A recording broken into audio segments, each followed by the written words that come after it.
السلام علیکم ورحمۃ اللہ وبرکاتہ۔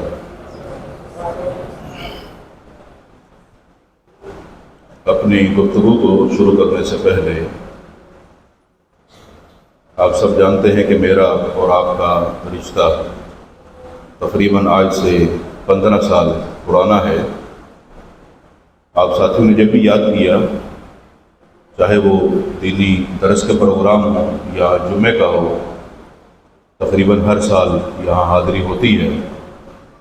میرا تعلق کیونکہ اندرون سندھ ڈسٹرکٹ بدین سے ہے، گلاچی شہر ہمارا آبائی شہر ہے، وہاں ہم نے الحمدللہ 2 مسجدیں مکمل تعمیر کی ہیں۔ تیسری مسجد کے لیے پلاٹ کا سودا کر لیا ہے۔ رمضان کے بعد 50 لاکھ روپے ہم نے حسب وعدہ ادا کرنے ہیں۔ اور میں اپنی گفتگو شروع کرنے سے پہلے یہ گزارش تمام ساتھیوں سے کر رہا ہوں کہ جتنے بھی امور خیر ہیں، اللہ تعالیٰ کے تعاون کے بغیر ممکن نہیں ہے، لیکن اس میں کوشش ہم انسانوں کی ہوتی ہے۔ اگر ہم سب مل کے کوشش کریں گے تو انشاءاللہ وہ باعث برکت بھی ہو جائے گا، اس میں ہمارا حصہ بھی شامل ہو جائے گا۔ تو تمام ساتھی درس کے پروگرام کے بعد یہ ضرور تعاون کریں گے، اس سے رسید حاصل کیجیے گا۔ اور میں نے اپنا ایک نمائندہ پیچھے بٹھا بھی دیا ہے آپ کی آسانی کے لیے۔ تو میں امید کرتا ہوں کہ انشاءاللہ جس طرح میں نے کبھی بھی آپ کو مایوس نہیں کیا، حسب وعدہ یہاں حاضری ہوئی ہے، تو انشاءاللہ آج آپ لوگ بھی اپنا وعدہ پورا کریں گے، اپنی استطاعت کے مطابق حصہ ڈالیں گے۔ ہم دعا گو ہیں اللہ تعالیٰ آپ کے کام کاروبار کے اندر، جان مال اولاد کے اندر برکتیں پیدا فرمائے۔ بارک اللہ فیکم۔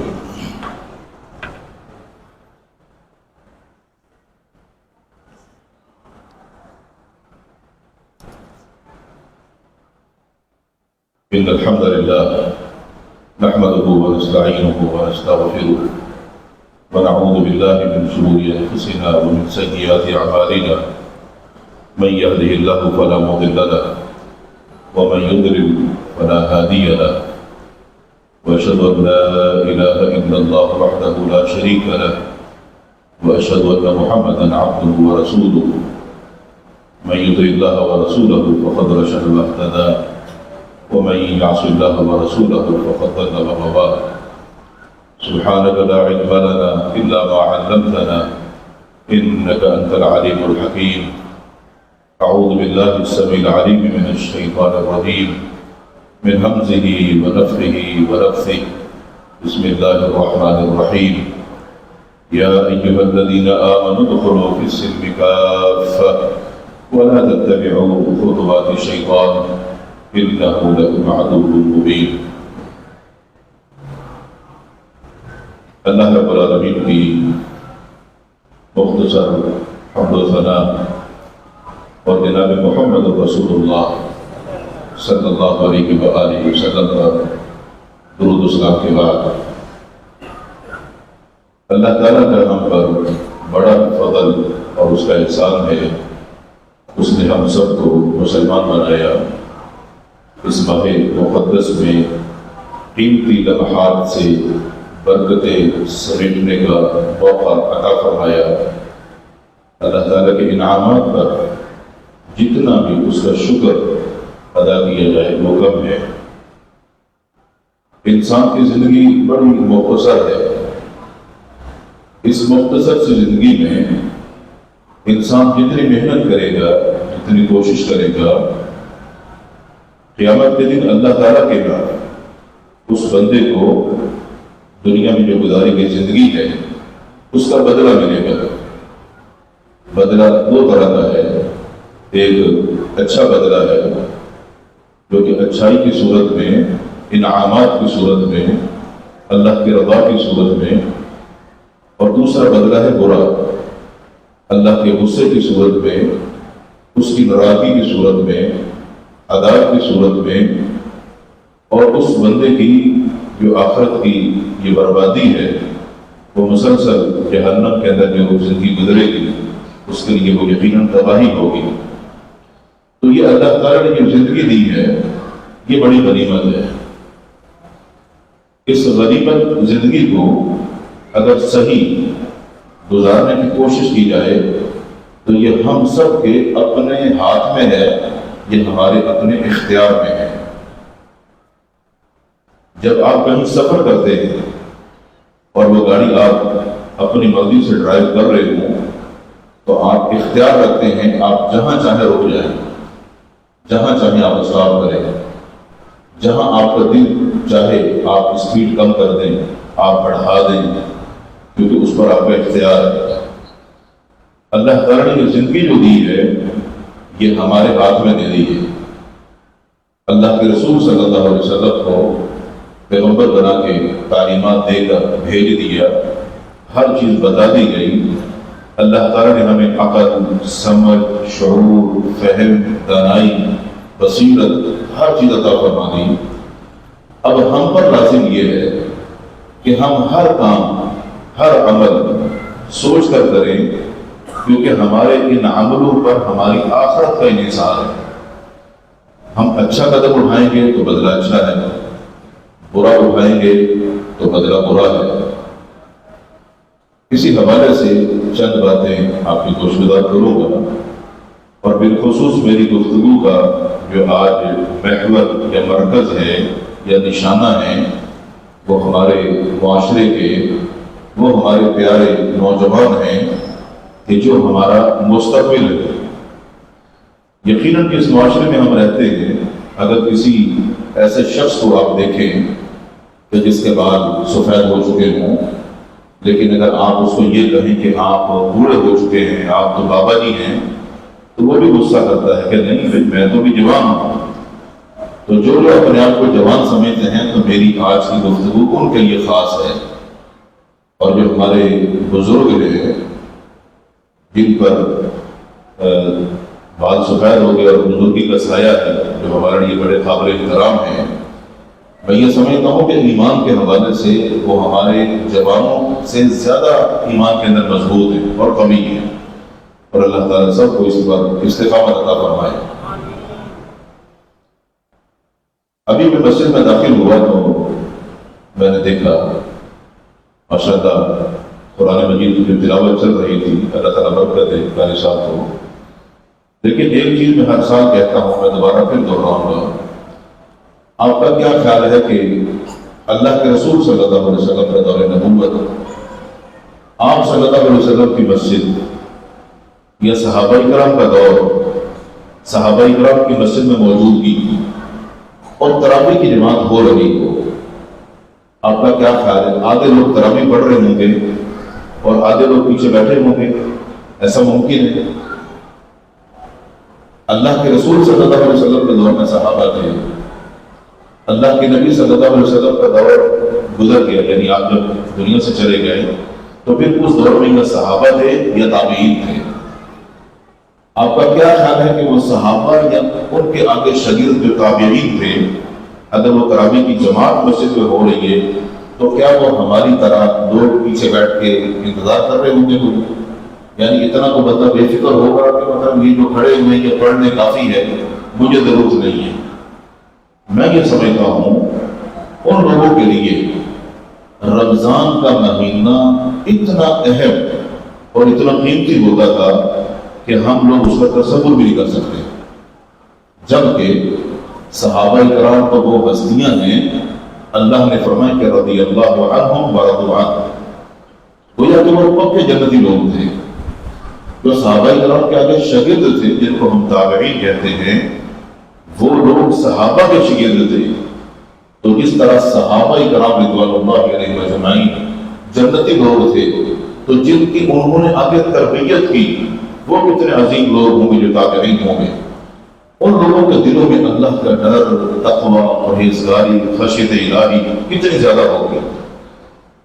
تو میرا اور آپ کا کیا خیال ہے کہ ہم لوگ کون سی وہ نیکی کر چکے ہیں کہ ہم لوگ اتنے بے فکر ہیں کہ تراویح ہو رہی ہے، نماز ہو رہی ہے، تلاوت ہو رہی ہے، اور ہمیں کوئی فکر نہیں، ہم اپنی محفل دماغ میں بیٹھے ہیں۔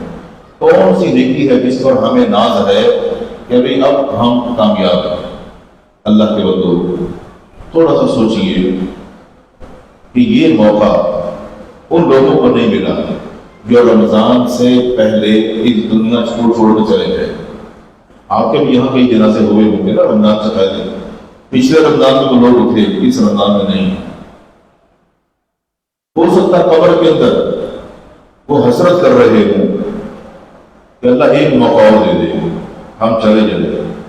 جس طرح وہ سکون، وہ تراویح، وہ نماز، وہ جماعت، وہ تلاوت، جس طرح ہم اپنے دنوں میں سکون پاتے تھے، اللہ دوبارہ بھیج دے.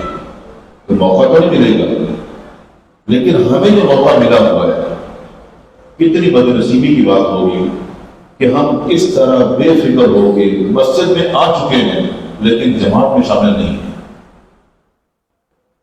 تھوڑا سا کبھی سوچئے گا کہ مجھ سے کون سی ایسی خطا ہو گئی کہ میرا اب دل نہیں چاہ رہا کہ میں جماعت کے ساتھ کھڑا ہو کے تراویح کروں. یعنی مجھ سے کوئی ایسا گناہ صدر ہوا ہے شاید کہ جس کی وجہ سے میں اس اتنے نیک عمل سے محروم کر دیا گیا ہوں اور میں پیچھے بے فکر ہو کے بیٹھا ہوں. ایسے ساتھیوں کو، ایسے میرے بھائیوں کو، ایسے دوستوں کو اپنی اصلاح کرنی چاہیے. اگر کوئی ضعیف، کوئی بزرگ، کوئی بیمار آدمی اس طرح پیچھے بیٹھا کوئی نظر آئے تو ہم سمجھ سکتے ہیں کہ شاید ہو سکتا ہے اس میں کھڑے ہونے کی ہمت نہ ہو، تو سمجھ سکتے ہیں. لیکن اس کو بھی چاہیے کہ بے شک وہ صف میں بیٹھ کے نماز پڑھے لیکن جماعت میں شامل ہو جائے. لیکن پھر بھی ایک نفلی عبادت ہے، اگر وہ شامل نہیں ہو رہا، بیٹھا ہوا ہے، تو ہم سمجھتے ہیں کہ شاید وہ اس قابل نہیں ہوگا. لیکن ماشاءاللہ جتنی تعداد میں لوگوں کی، سارے نوجوان ہیں، باہمت ہیں، آپ لوگوں سے قوم کی بڑی بڑی امیدیں وابستہ ہیں. آپ قوم کے معمار ہیں. آپ لوگوں کو تو قیام کے اندر کھڑے ہو کر قرآن مجید کی تلاوت کو سنتے ہوئے اس قرآن مجید کو سمجھ کر آپ کے تو رونے کے بعد آنی چاہیے صفوں کے اندر سے کہ یہ وہ طبقہ ہے نوجوانوں کا جو قرآن مجید کو سن رہا ہے، سمجھ رہا ہے اور ان پر قرآن کا اثر ہو رہا ہے. اور وہ صحابہ اکرام کے دور کی یاد تازہ کر دی ان لوگوں نے کہ اس مسجد کے اندر متقی، پرہیزگار، دیندار لوگ موجود ہیں. اس لیے میں امید کرتا ہوں انشاءاللہ یہ باتیں جو میں نے دو چار بطور اصلاح کہی ہیں، آئندہ سے مسجد کے اندر تراویح کے دوران کوئی بھی بندہ پیچھے اس طرح بیٹھا ہوا نظر نہیں آئے گا. آپ لوگ جماعت کے اندر کھڑے ہوں گے، آپ میں کھڑے ہونے کی ہمت نہیں، بے شک آپ بیٹھ بھی پڑے، لیکن اس جماعت کو معمولی نہ سمجھیں. آپ کو نہیں پتا کہ آپ نے اس جماعت کے ساتھ جو تراویح پڑھ لی اس کے بعد آپ جا کے سو جائیں یا آپ جاگیں، اللہ نے آپ کے حق میں پوری رات عبادت کرنے کا اجر و ثواب لکھ دیا ہے. لیکن اگر آپ محروم ہیں تو کتنے اجر سے محروم ہیں، سوچیے جناب. آپ لوگ وعدہ کرتے ہیں کہ سارے بھائی کہ آئندہ یہ پیچھے ٹولیاں نہیں بنے گی مسجد کے اندر.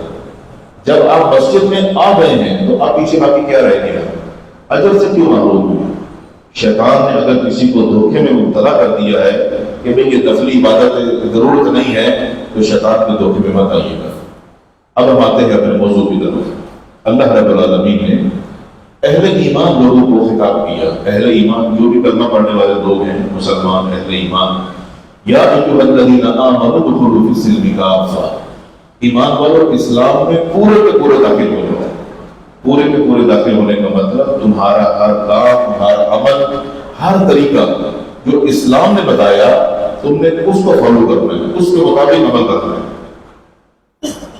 تمہارے چاہے وہ عبادت کے معاملات ہوں یا تمہارے اپنے کاروباری معاملات ہوں، تم نے ہر اپنے کام کو کوشش کرنی ہے کہ جو اسلام کا طریقہ ہے اس کے مطابق کرنا ہے. کہیں پر بھی تمہاری اپنی مرضی نہیں ہونی چاہیے.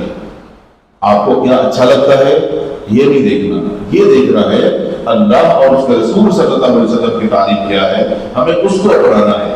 جب اس سوچ کے ساتھ آپ عمل کریں گے یا کاروبار کریں گے تو آپ اسلام کے دائرے میں داخل ہوں گے اور اسلام جو آپ پر حکم جاری کرتا ہے اس کے مطابق آپ عمل کریں گے.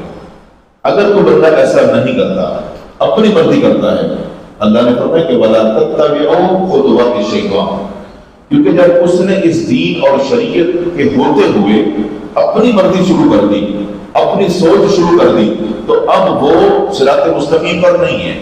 وہ صراط مستقیم سے ہٹ کر اب اپنی وہ سوچ جو اس نے سوچی ہے اس کے مطابق وہ عمل کر رہا ہے اور وہ شیطان کا راستہ ہے. جو شریعت نے بتایا وہ اللہ کا راستہ بتایا ہوا جس پر اللہ کے رسول صلی اللہ علیہ وسلم نے وہ جتنی بھی عبادات ہیں یا شرعی اعتبار سے کاروبار کے اصول میں اگر وہ شریعت کے مطابق کرے گا تو اس صراط مستقیم پہ چل رہا ہے.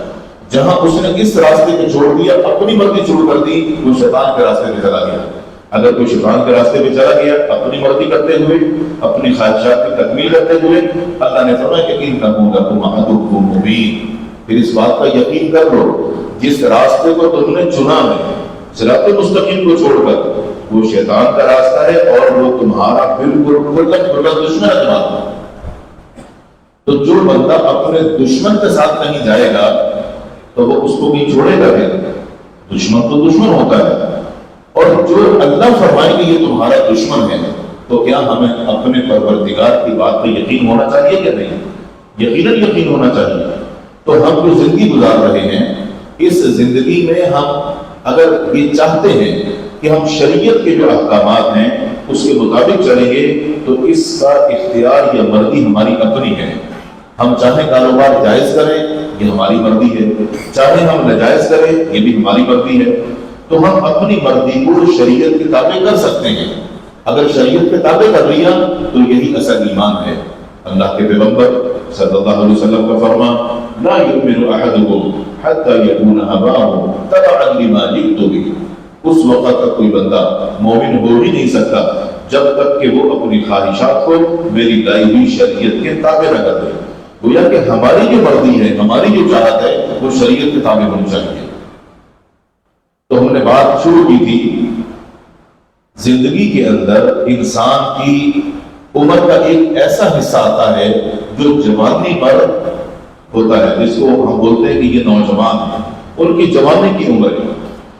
تو جو جوانی کی عمر ہے یہ بڑی غنیمت ہوتی ہے، اور اس عمر کے اندر اگر بندے نے صحیح فیصلے کر لیے یعنی شریعت کے مطابق چلنے کے، وہ عبادات کے ہوں یا تجارت کے ہوں، جو جوانی کے اندر سمجھداری میں صحیح فیصلے کرے گا وہ انسان پھر کامیابی کی سیڑھیاں چڑھے گا. جس راستے میں وہ خود چلے گا تو اس کی اولادیں بھی اس کے پیچھے اسی راستے پر چلے گی. گویا کہ وہ ایک بہترین راستے کا تعین کر رہا ہے اور صراط مستقیم چلتے ہوئے زندگی بسر کر رہا ہے. اپنے پیچھے جن لوگوں کو چھوڑ کے جائے گا وہ بھی اس راستے پر چلیں گے، وہ پیچھے آنے والے لوگ اس کے لیے بہترین صدقہ جاریہ بنیں گے.